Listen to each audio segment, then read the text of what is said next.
हे बघा अगोदर असं करायचं, मग थोडंसं त्याला झुकवायचं म्हणजे कारण आपल्याला हे त्याचं कपाळ बनवायचं आणि परत ते असं म्हणजे हा त्याचा डोक्याचा भाग झाला.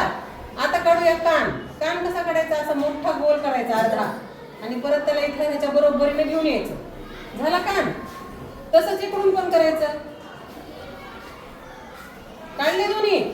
मग आता तोंड काढायचं. तोंड कसं काढायचं? तर ह्याला असं इथं गोल आणायचं आणि ह्याला पण इथं गोल आणायचं आणि हे अर्धट सोडायचे. का बरं सोडायचे सांगा ना. कशासाठी? सोंड काढायची आपल्याला. सोंड काढायची त्याची.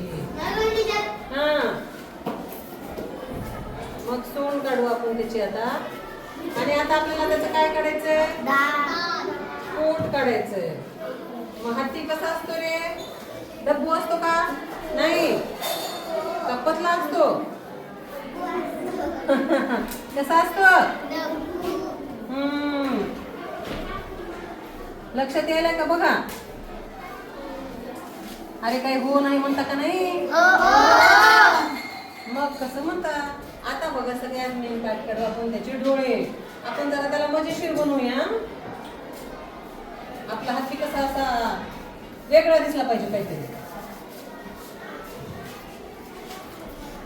दिसायला का मजेशीर?